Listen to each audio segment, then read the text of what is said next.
Ameera Harouda. Ameera, thanks so much for taking the time to speak to us. It's been heartbreaking to hear from Gaza residents about loved ones that have been killed or that are still missing as a result of Israel's aerial bombardment.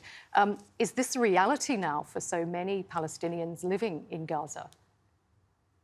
You know, it's not reality for us just to live like the bombing and the airstrike every day by day. You know, we are a human being. We want to live like any other people around the world.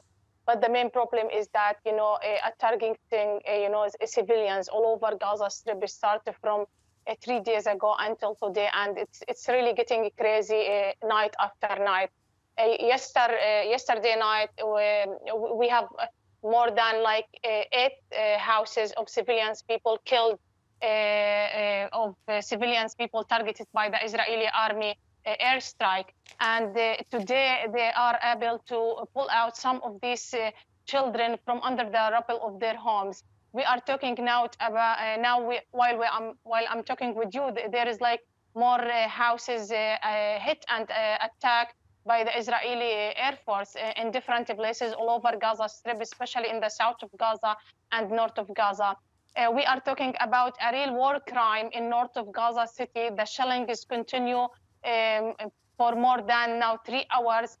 We hear about a different number of people killed among the children now.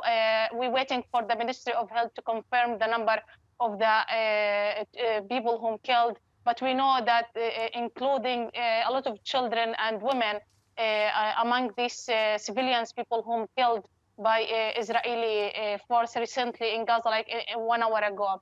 The other thing that many families, they are flee from their homes in that area north of Gaza, and they went to the United Nations schools in the middle of Gaza City and in some of the other refugee camps, trying to flee from this heavy shelling and attack in their homes.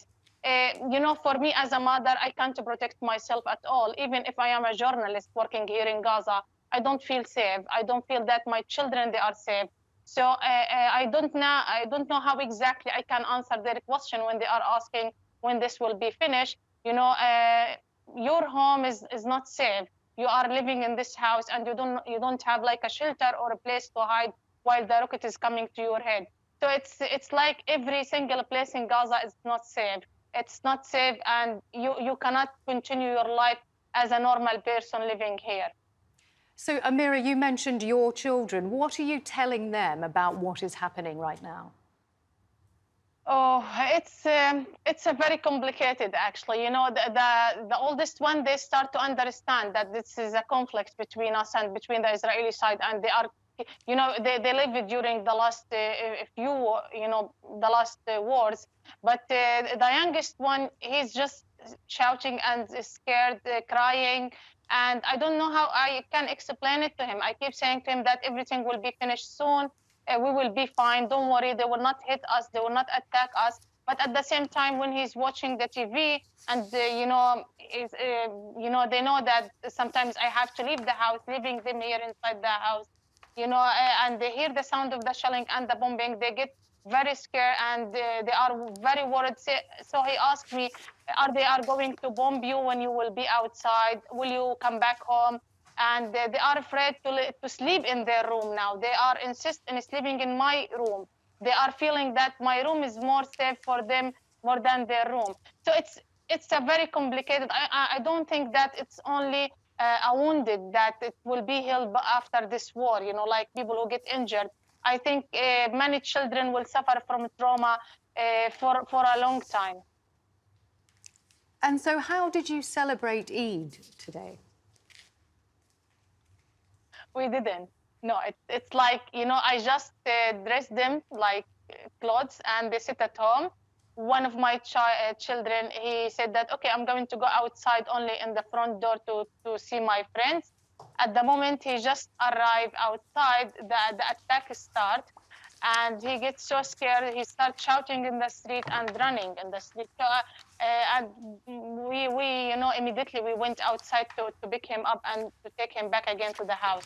So we don't feel Eid. You know, Yesterday, they hit a lot of civilians places, a lot of men places for interment, for amusement for the children, like, you know, a playground and the main street in Gaza City, where people, you know, get used to gather there. Even from all over Gaza Strip, they come to that street to enjoy their time, to have a nice meal there, to have like some cookies for children. That street is completely destroyed yesterday after they attacked, you know, one of the towers in the middle of that street. So you don't feel that there is like, you know, Gaza is not colored now anymore. Gaza, it's only black and gray. That's it. This is the colors of Gaza now. All right. Thank you so much for taking the time out of your day to speak to us. We really appreciate it. And please do stay safe. Thank you.